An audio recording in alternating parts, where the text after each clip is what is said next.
En 95.9 Cámara FM llegó el momento de las noticias. Con el patrocinio de Almacenes Éxito presentamos el Noticiero Económico Antioqueño. Información local, nacional e internacional a la altura de todas las cabezas.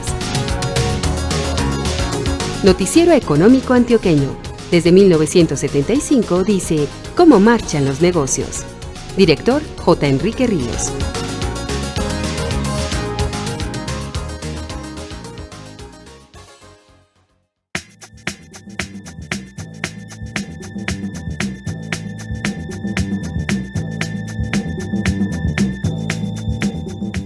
Muy buenos días, sea usted bienvenido a las noticias económicas. Hoy es sábado 29 de diciembre de 2018. Esta es la emisión 18.380 que ofrecemos en nombre de Almacenes Éxito. Este es el éxito que queremos en tu vida. Que cada una de tus visitas se convierta en uno de esos momentos en los que es inevitable una sonrisa. Porque sabes que vuelves a casa con todo lo que tenías en tu lista. Y porque te llevas un precio que te sirve. Un precio para ahorrar y seguir construyendo los sueños de tu familia. Es que ustedes, las mujeres de este país, nos inspiran para hacer que cada día haya un poco más de éxito en sus vidas. Éxito para servirte. En el recorrido por las noticias de 2018 llegamos hoy al resumen del penúltimo mes. La noticia de noviembre fue el nacimiento y la transformación acelerada de la llamada Ley de Financiamiento, que es la columna vertebral del programa fiscal del gobierno Duque para 2019. La iniciativa fue defendida de entrada por el ministro de Hacienda, Alberto Carrasquilla Barrera, quien el 14 de noviembre argumentó ante las comisiones económicas del Congreso que Colombia está mutando hacia país de clase media, y es la clase media la que debe pagar las nuevas demandas en salud, educación y seguridad. Y con ese argumento defendió la ampliación de la base gravable con IVA para cobijar el 80% de la canasta familiar. Eso no tuvo muchos defensores, incluso la rechazó el partido de gobierno. De hecho, el 21 de noviembre, el Ministerio de Hacienda renunció a la posibilidad de gravar con IVA el 80% de la canasta familiar, como lo había propuesto en el proyecto de ley. Catalina, esa era la columna vertebral del proyecto original que inició curso en el Congreso, pero fue a la vez la más cuestionada de esa iniciativa, la que el gobierno quería que diera 14 billones de pesos de recaudo adicional en 2019. El día 28, luego de casi 4 semanas desde que el gobierno presentó su propuesta de ley de financiamiento, quedó lista la ponencia del proyecto, cuyo contenido era radicalmente distinto y, desde luego, la expectativa de generación de nuevo recaudo fue muy baja en relación a lo que inicialmente buscó el gobierno. Incluso el recaudo adicional con el texto de la ponencia quedó en 7.500.000 millones de pesos, a lo que se sumarán los ahorros en gastos e inversiones que deberá hacer el gobierno por unos 6.500.000 millones. La historia de la reforma que no pudo conseguir el gobierno Duque concluyó con que durante 6 semanas se fue volviendo migajas.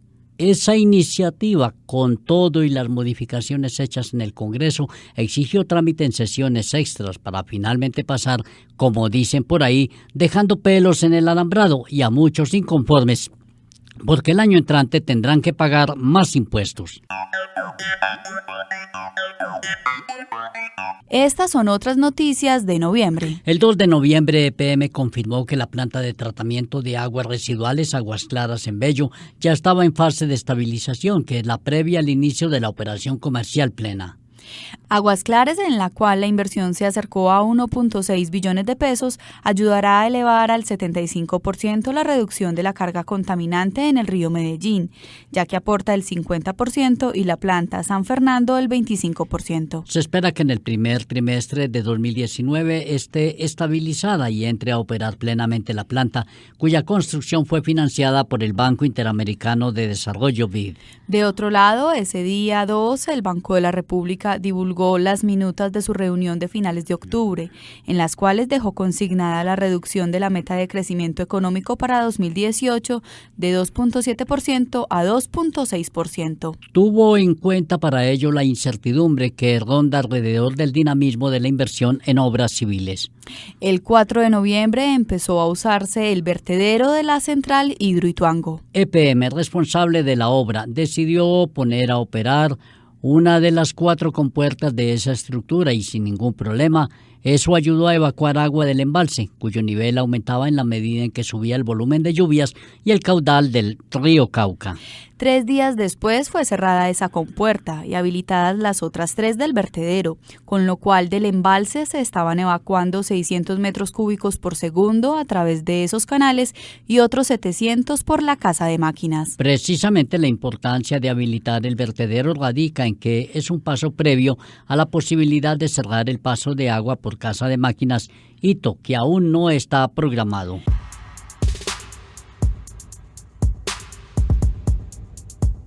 El 5 de noviembre, una polvoreda estaba levantada en Río Negro por el inicio de notificaciones para el derrame de valorización, proyecto con el cual la administración pretende recoger 450.000 millones de pesos en los próximos años, con el fin de financiar parte de la inversión en el plan vial que está en desarrollo y que costará 650.000 millones. Pero el rechazo no es generalizado, ya que las viviendas familiares en estratos 1 al 4, así como los predios de protectores de bosques y pequeños productores del agro, son objeto de tratamiento especial y no tendrán que hacer la contribución. A pesar de las protestas, hasta ahora el programa de valorización sigue su curso en la localidad del Oriente Antioqueño.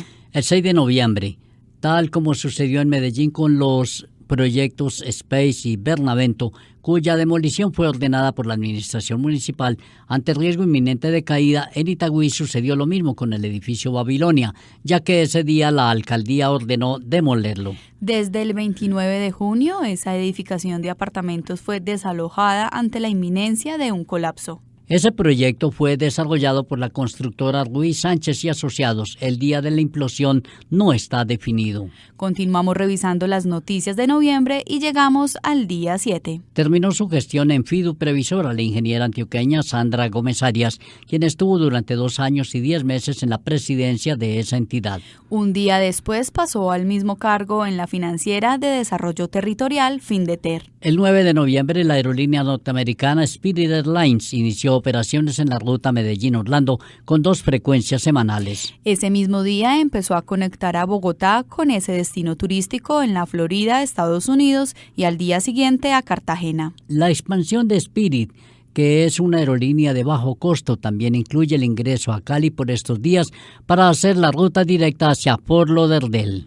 El 10 de noviembre, el Consejo de Estado suspendió de manera provisional el decreto 3004 del 26 de diciembre de 2013 y la resolución 90.341 de marzo de 2014, que establecían parámetros para permitir la exploración y explotación de hidrocarburos en yacimientos no convencionales a través de presión hidráulica, lo comúnmente conocido como fracking. Ese tribunal tuvo en cuenta para tomar la decisión el riesgo de daños potenciales a las personas y al medio ambiente que puede causar esa tecnología, usada en países como Canadá y Estados Unidos, pero prohibida en otros como Francia y Alemania. El 12 de noviembre, el neurocientífico colombiano Rodolfo Ginás, profesor de la Escuela de Medicina de la Universidad de Nueva York, fue reconocido por la Sociedad de Neurociencias de Estados Unidos, que le otorgó el premio Ralph Gerard. El doctor Ginás es uno de los más destacados investigadores sobre el cerebro humano y su evolución. El 13 de noviembre, la Corte Constitucional tumbó el IVA aplicado a las toallas higiénicas y tampones, que era del 5%, argumentando razones de justicia tributaria. Según ese tribunal, ese tributo era aparentemente neutral, pero estaba afectando a un grupo específico de la población. Fue una decisión oportuna en ese momento coyuntural, ya que cursaba en el Congreso la Ley de Financiamiento, cuyo eje era la propuesta de ampliar el IVA a muchos más bienes y servicios. Al quedar exentos esos productos por la decisión de la Corte, muchas mujeres de bajos ingresos podrán adquirirlos.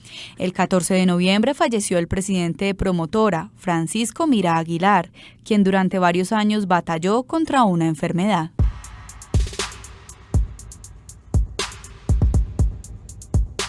El 15 de noviembre, Avianca anunció la decisión de concentrarse en el negocio aéreo de carga y pasajeros y en consecuencia vender inversiones en otras actividades, representadas en 11 empresas, entre esas la compañía de encomiendas y de carga Deprisa. Por otra parte, el Ministerio de Minas y Energía redefinió las metas de generación de energías renovables en el país. Estableció el objetivo de pasar de 50 megavatios de capacidad instalada de energías renovables no convencionales a 1.500 megavatios. Entre tanto, el 16 de noviembre, el Laboratorio Médico Echavarría, uno de los más importantes en Medellín y el Oriente Cercano, celebró 70 años de actividades, efeméride que le significó el reconocimiento de diversas entidades, entre esas la Gobernación de Antioquia.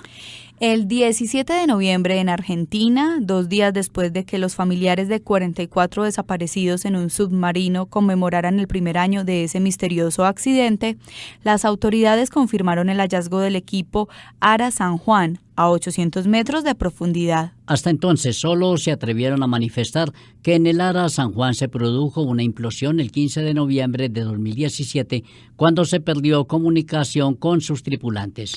El día 20 de noviembre llegó a Santa Marta un tren cargado con 288 toneladas de café, procedente de La Dorada en Caldas. Fue una prueba piloto que lideró el Ministerio de Transporte con el fin de probar la mayor eficiencia y los menores costos en ese modo de transporte. La intención es que periódicamente tanto los cafeteros como otros sectores usen la vía férrea para despachar carga de exportación. De otro lado, los accionistas de EPSA aprobaron en asamblea extraordinaria una operación de compra de activos de Celsia, lo que la consolidará como el vehículo principal de generación y distribución de energía. Entre los proyectos con que el portafolio de EPSA quedará fortalecido están la microcentral Montañitas en Don Matías y Río Piedras en Jericó, así como San Andrés, que está en construcción en esa población del norte antioqueño. La alcaldía de Medellín formuló ese día la invitación pública a interesados en proveer 55 buses eléctricos que serán incorporados al servicio de transporte público en la ciudad,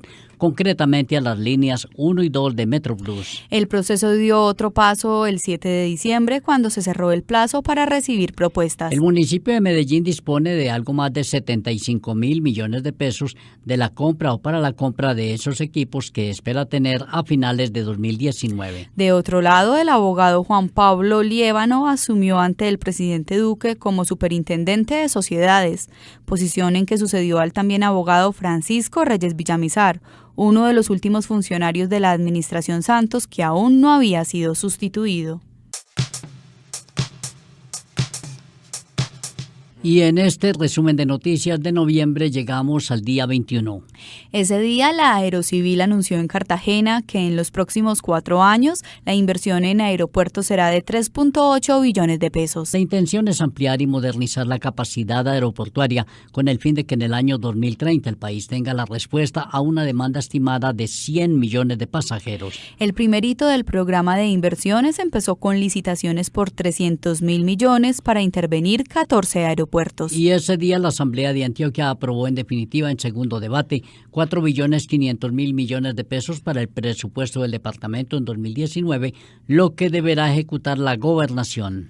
De otro lado, Consumo, cooperativa multiactiva que llegó a 50 años de existencia, anunció su intención para expandir su horizonte en el comercio mediante un formato que compita con las tiendas de descuento. Hasta entonces el plan estaba en estructuración, pero el agente especial responsable de la entidad, Juan Nepomuceno Gil, explicó que la idea es tener locales de 300 metros cuadrados en barrios y algunas poblaciones donde tiene asociados la cooperativa.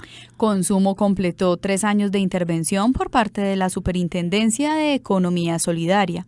Debido a problemas financieros, tiene 110.000 asociados. El 22 de noviembre, al tiempo que Bancolombia le aprobaba una línea de crédito por 1 billón de pesos a EPM, el Ministerio de Hacienda le autorizaba la contratación de créditos externos hasta por $750 millones. El crédito externo fue firmado con HSBC Bank USA y HSBC México, ambos del grupo financiero HSBC. El Ministerio de Hacienda aclaró que $535 millones de ese crédito serán destinados a propósitos corporativos generales diferentes a temas relacionados con inversiones, mientras que 215 millones serán para el programa de inversiones entre 2018 y 2022. El préstamo externo fue pactado a 3 años con una tasa LIBOR de 2.75 anual y disponibilidad de 30 meses para disponer de los recursos. Sobre el Kinder de los Cacaos, el libro de J. Enrique Ríos, esto comentó Iván Duque Márquez en un conversatorio en Bogotá. Algo que me llamó la atención, la palabra. En cada uno de los capítulos siempre hay una mención de cómo pesaba y cómo era valorada la palabra.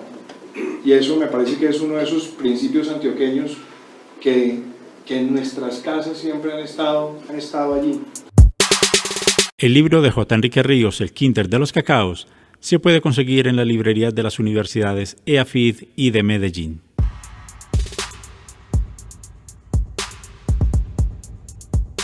El 23 de noviembre en Ciudad Bolívar se repitió lo que en otros municipios colombianos. El Consejo de esa localidad del suroeste antioqueño aprobó el Acuerdo 021, mediante el cual quedó prohibida la minería y específicamente todas las actividades de esa cadena, desde prospección hasta exploración y explotación, tanto de minerales como de hidrocarburos. El 24 de noviembre, el alcalde de Medellín, Federico Gutiérrez Zuluaga, insistió ante el gobierno central para que se congele el pago de la deuda del Metro de Medellín, estimada en $1.255 millones. Aunque no se trata de una propuesta nueva, el alcalde insiste en que se tenga en cuenta que en 14 años que lleva de vigencia el acuerdo para pagar la deuda con rentas del 40% del impuesto al tabaco y la sobretasa a la gasolina, la región ha cancelado en 130% de lo previsto. Si el gobierno accediera a congelar el pago, los recursos podrían destinarse a seguir expandiendo el sistema Metro, explicó el alcalde, respaldado por la empresa Metro. El 25 de noviembre, lo que durante años fue rumor, lo confirmó el director de Coltejer, Matías Gaviria Uribe. En entrevista al diario El Colombiano, anunció el traslado de la fábrica de Itagüí hacia Río Negro, proyecto decidido pero sin los detalles definidos. El objetivo es tener una compañía más moderna, enfocada en valor agregado, pero además aprovechar el atractivo inmobiliario de los terrenos en Itagüí. Por otro lado, ese 25 de noviembre, el fundador de ASEP, don José María Acevedo, fue homenajeado por el Politécnico colombiano Jaime Isaza Cadavid, que le concedió el título honoris causa en Ingeniería de Productividad y Calidad. El 26 de noviembre, Continental Gold anunció la renuncia de su presidente, Mateo Restrepo Villegas, quien asumió el cargo en agosto de 2015. Continental tiene 2 proyectos mineros en el país, Buriticá en el occidente antioqueño, el más grande de la minería subterránea, y Berlín en el norte en fase de exploración. Entre tanto, Celsia puso en operación la planta Celsia Solar Bolívar, un complejo de 8 megavatios de energía fotovoltaica disponible para el sistema interconectado nacional. La inversión en el proyecto fue de $8 millones.